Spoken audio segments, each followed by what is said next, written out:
largely, most of humanity has been trapped in the egoic consciousness for thousands of years. And it has produced what we now know as human history. If you doubt that the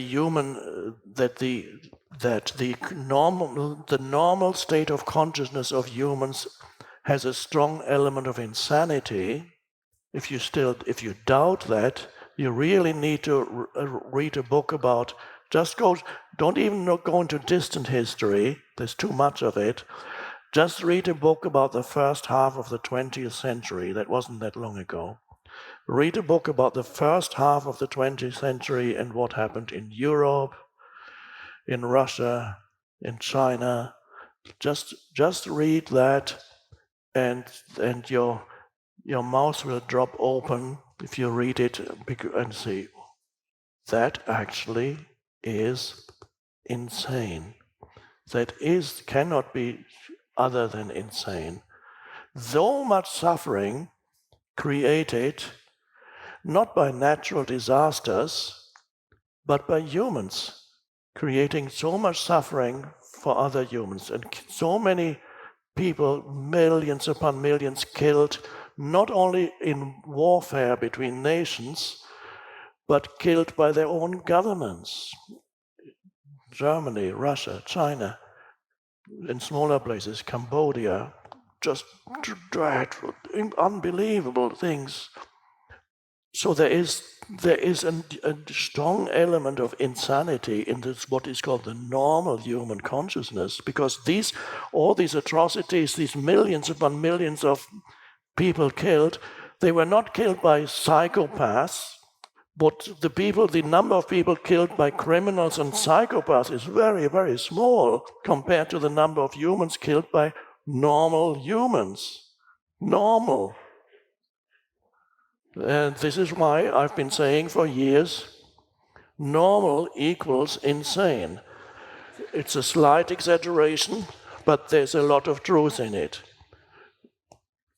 So it is vital that and this is why we are now again at a situation where you can see the same unconsciousness arising again in the collective, going in the same direction as before.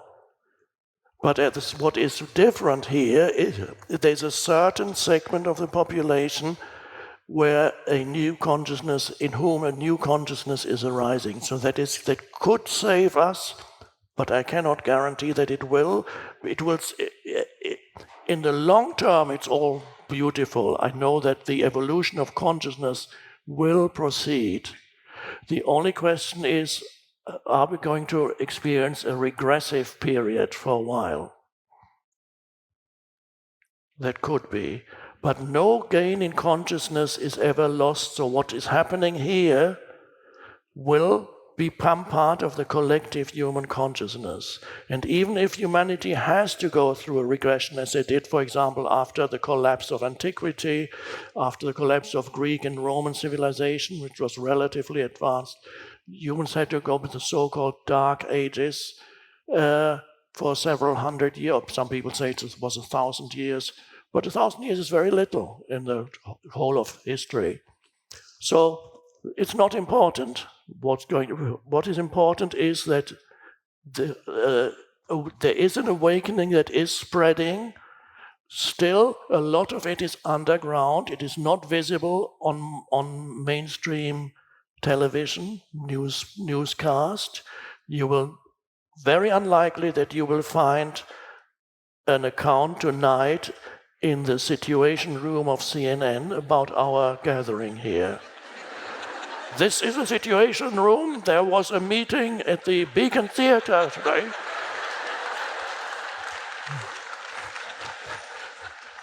And these people claim that it is possible to lead a peaceful and sane existence. What do you think?